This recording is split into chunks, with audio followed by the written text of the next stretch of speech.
Bom dia, sou professora Gilda Ferreira. Hoje vou falar para você sobre algumas enfermidades que acometem a mão, punho e cotovelo.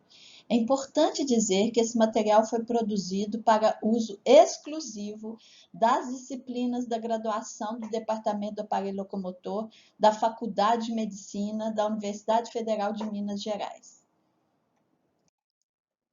Chamamos de reumatismos de partes moles condições que envolvem músculos, tendões e suas bainhas, ligamentos, bursas e nervos periféricos. Portanto, os reumatismos de partes moles são as tendinites, as bursites, as síndromes de compressão nervosa periférica. E quais seriam as causas desse reumatismo de partes moles? Podem tanto ser manifestações de doenças reumáticas sistêmicas, como artrite reumatoide, podem estar associados com infecções, com doenças como neoplasias, mas a causa pode ser também localizada, como no trauma agudo. Mas, em grande parte dos pacientes, a etiologia não pode ser definida e ela então é considerada de natureza idiopática. Agora, prestem bastante atenção nessa informação, porque isso vai impactar no entendimento mais na frente dessa aula.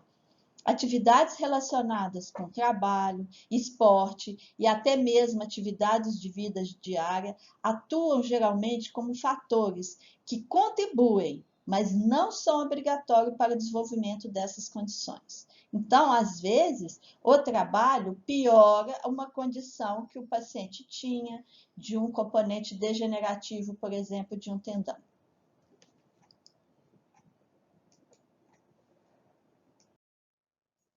Nós vamos começar a falar hoje sobre condições que afetam o cotovelo.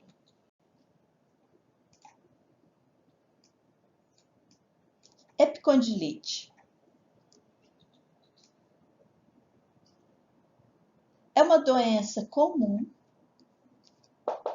é uma condição clínica que se manifesta por dor e hipersensibilidade ao nível do cotovelo, também chamada de cotovelo do tenista, por ser frequente em jogadores de tênis, mas menos de 5% dos casos são causados pelo esporte, porque, na verdade, o tênis é um esporte pouco praticado, né, no mundo. Na prática, nós observamos que é frequente em donas de casa que carregam sacolas pesadas, em situações do dia a dia semelhantes com carga. Quando acomete o epicôndilo lateral, chamamos de epicondilite lateral. Quando acomete o epicôndilo medial, chamamos de epicondilite medial.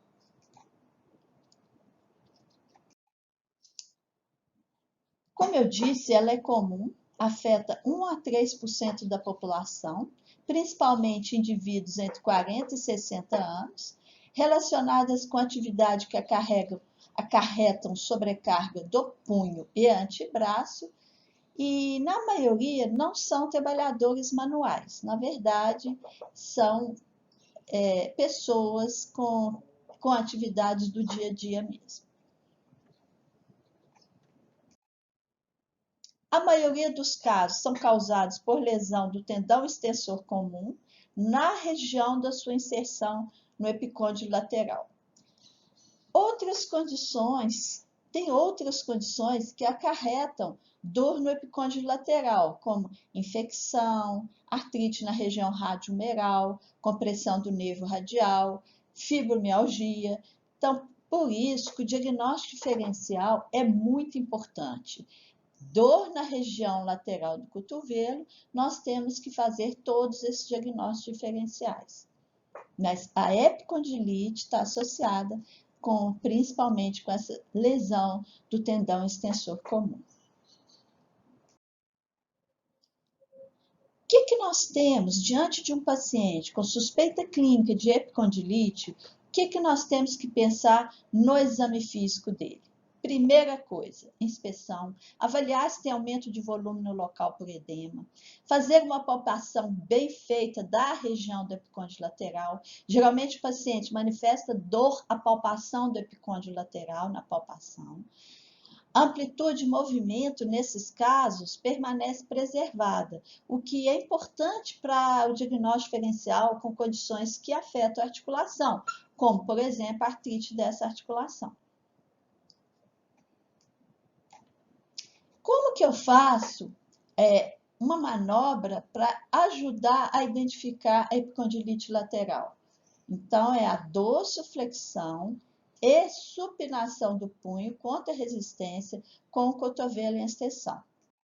Essa é uma foto, uma imagem que nos ajuda a entender o mecanismo desse teste, que é a dorsiflexão contra a resistência.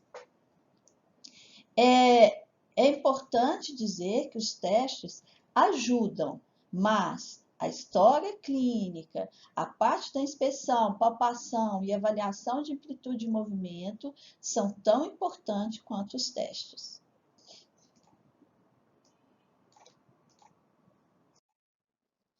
Em relação à epicondilite lateral, como eu disse, é muito importante excluir outras doenças que produzem dor no cotovelo, como, por exemplo, compressão do ramo recorrente do nervo radial, dores da coluna cervical e do ombro, que irradiam também.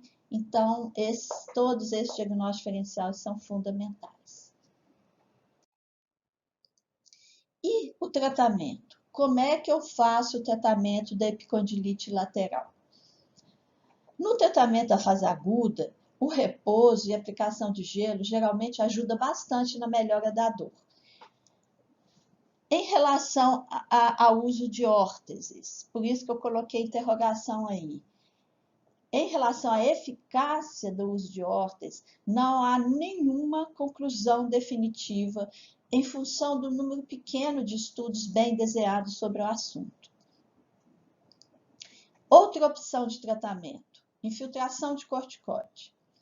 A infiltração, ela melhora os sintomas na fase aguda, porém o benefício não se mantém a longo prazo. Geralmente o paciente tem recorrência depois de 1 ano. E os anti-inflamatórios? Quando utilizados por um período maior, como 4 semanas, e associado à infiltração de corticosteroides e crioterapia, que é o gelo, proporciona bons resultados. O que fica para nós disso aí? Na fase aguda, nós temos que associar, na verdade, o repouso a gelo, infiltração de corticoide, anti-inflamatório, isso tudo junto que vai ter uma eficácia melhor. A terapia ocupacional tem um papel importantíssimo depois do tratamento da fase aguda, que é orientação da adaptação das atividades de vida diária para prevenção de recidivas do quadro. Né? Por exemplo, uma dona de casa que tem que ir no sacolão, carregar sacola, a terapia ocupacional entra aí de forma fundamental para orientar como que é a postura, como que deve ser carregado essa sacola e etc. E todas as atividades do dia a dia para prevenir recidiva. Outra coisa que a TO e a fisioterapia têm um papel fundamental, orientação de exercícios isométricos para restaurar a força e o tônus do músculo extensores do cotovelo. E aí vocês podem me perguntar, e cirurgia? Quando é que eu indico cirurgia para os pacientes com epicondilite lateral? Eu devo indicar somente em casos refratários. Tentamos tratamento, fez a reabilitação do paciente e ele fez o repouso necessário, orientação de postura em relação às atividades do dia a dia, e mesmo assim ele está sintomático, aí nós vamos encaminhar para a ortopedia para avaliar a cirurgia. Epicondilite medial. Ela é 15 vezes menos frequente que a epicondilite lateral, causada por lesão do tendão flexor comum, e a manobra é bem parecida, só que a manobra que a gente utiliza para reproduzir dor, no caso da epicondilite medial, é flexão e pronação do punho contra a resistência com o cotovelo em extensão. Agora, nós vamos passar para as condições que afetam o punho. E nós vamos começar falando de uma condição muito importante, muito frequente, que a terapia ocupacional geralmente vai ter um contato de abordagem de reabilitação de forma com uma grande frequência, que é a síndrome do túnel do carpo. O que seria a síndrome do túnel do carpo? É uma enfermidade clínica e eletrofisiológica decorrente da compressão do nervo mediano ao nível do punho. É a neuropatia compressiva mais frequente, como eu disse, tem uma incidência que chega até 1,5% na população geral, de acordo com a metodologia de cada estudo. Tem uma prevalência alta nas mulheres adultas, que chega a 5%. É mais frequente em mulheres, numa proporção de 3 para 1, entre 40 e 60 anos.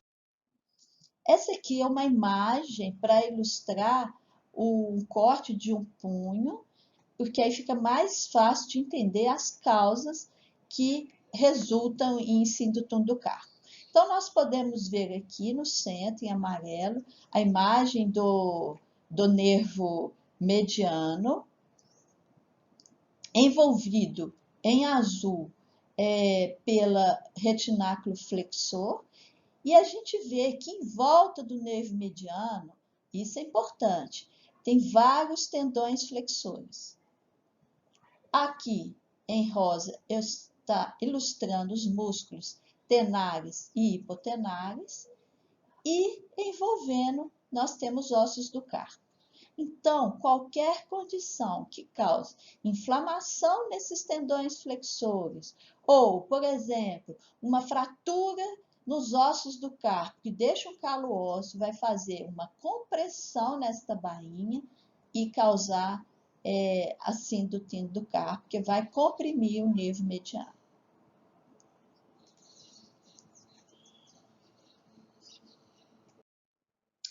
Aqui nós temos essa imagem para ilustrar a região de inervação do nervo mediano.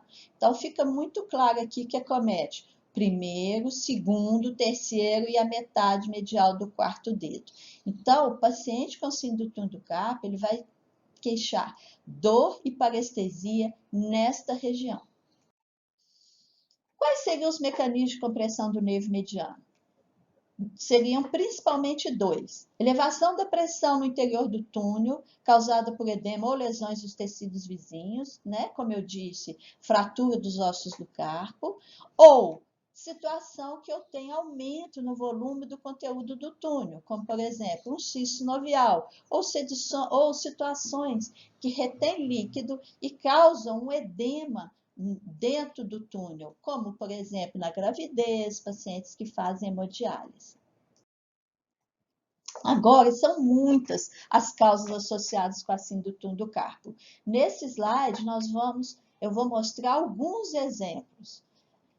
Lesões que ocupam espaço: cisto sinovial, tendinocinovites, principalmente dos tendões flexores, sequelas de fratura. As doenças sistêmicas também podem se manifestar com síndrome do túnel do carpo, como artrite reumatoide, hipotiroidismo, diabetes. Nas doenças reumáticas, muitas vezes a primeira manifestação da doença é a síndrome do túnel do carpo. E estados fisiológicos, como obesidade, gravidez, estão associados também com a síndrome do túnel do carpo. E é importante saber que essas situações do tipo obesidade, gravidez, é frequente ter a síndrome do túnel do carpo bilateral. Então, dizendo aqui, 50% dos casos o envolvimento é bilateral, que sugere a presença de uma doença sistêmica ou obesidade como causa desta condição.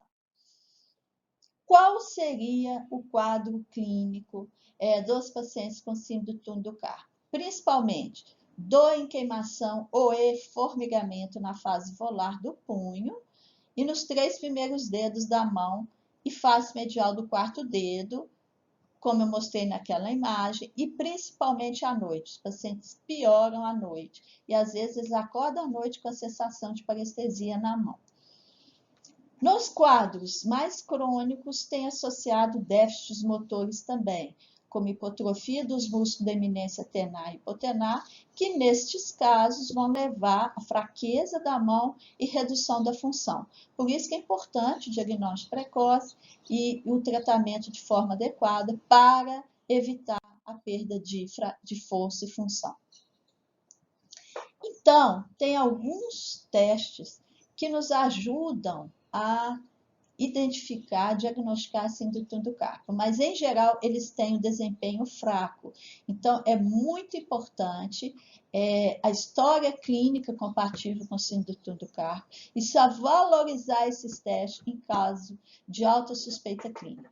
O que seria o teste de Tinel?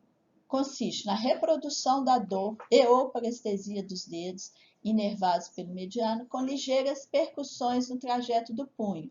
Olha que ele tem uma sensibilidade baixa, de 50%, mas especificidade também baixa, de 77%. E aqui nós temos uma imagem para ilustrar como é feito o teste de Tinel, com essa percussão, com uma leve extensão do punho. E o teste de Fallen? Ele consiste na reprodução da dor e ou parestesia dos nervos inervados pelo nervo mediano, com a flexão forçada do punho por 1 minuto. Também não tem uma sensibilidade e especificidade de grandes coisas, não. Uma sensibilidade de 68% e uma especificidade de 73%. E aqui, para ilustrar como é feito. Então, com o paciente nessa posição, eu marco 1 minuto.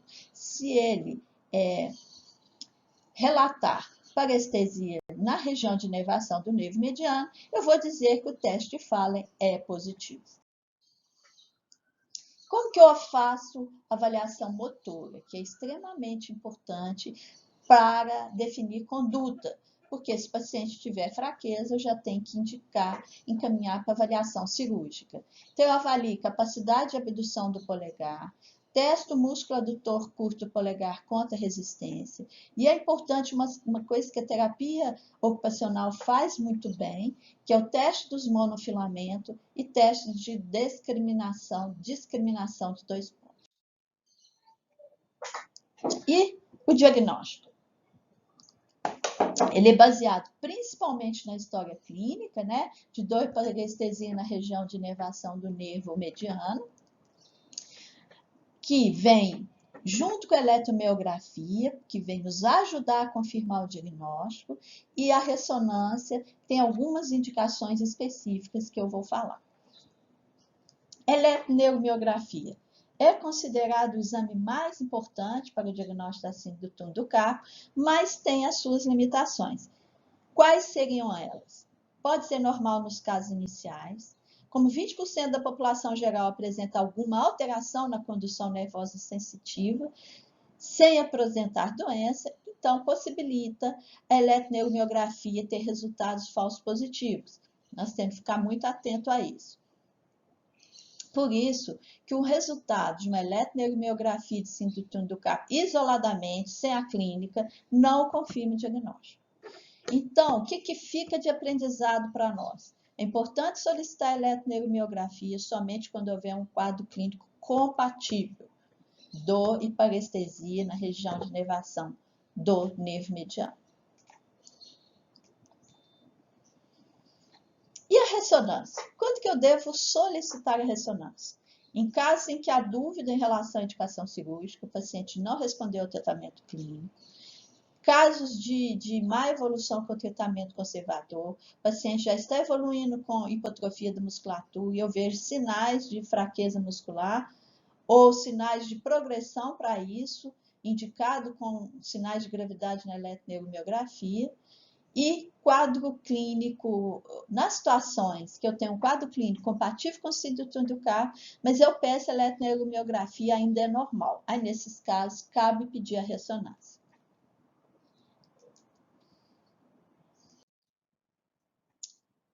Vamos falar agora da síndrome de De Quervain. O que seria a síndrome de De Quervain? Acometimento dos tendões adutor longo e extensor curto do polegar, na região em que atravessa uma espessa bainha fibrosa, próxima ao processo estiloide do rádio. Então, para ilustrar aqui, essa imagem mostra o tendão abdutor longo do polegar e o extensor curto. E aqui, na região da tabaqueira anatômica, eu tenho essa bainha fibrosa. Então, em situações que eu tenho processo degenerativo ou eu tenho aqui um processo degenerativo ou inflamatório na bainha do tendão, eu vou ter aumento de pressão nessa região da tabaqueira anatômica, que vai resultar em dor local.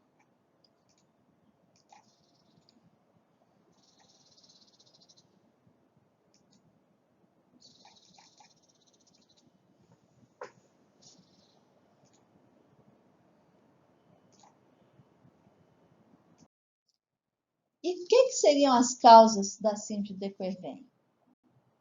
Trauma crônico, secundário à sobrecarga das atividades diárias das mãos e punhos.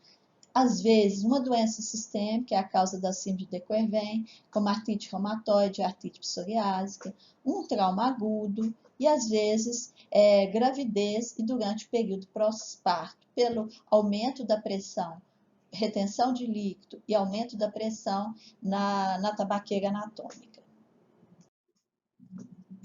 Como que é a clínica do paciente com a síndrome de de Quervain? Ele queixa-se de dor na região do processo estiloide radial e fraqueza, apreensão com o polegar indicador. Então, o que eu vou observar? Na palpação dos tendões, o paciente vai queixar dor, tumefação e às vezes eu percebo crepitação no local. Antes de falar da manobra para avaliar a síndrome de Quervain, então é importante que eu tenho que fazer? A inspeção dessa região para ver se tem edema local. Eu faço a palpação, que o paciente vai sentir dor na região da tabaqueira. E depois eu vejo a amplitude do movimento para diagnóstico diferencial costa-artrite, na primeira carpa metacarpiana, e aí que eu vou fazer o teste para avaliar a síndrome de Quervain. Qual seria o teste? Chamado de manobra de Finkelstein, que eu faço um desvio forçado da mão para o lado ulnar.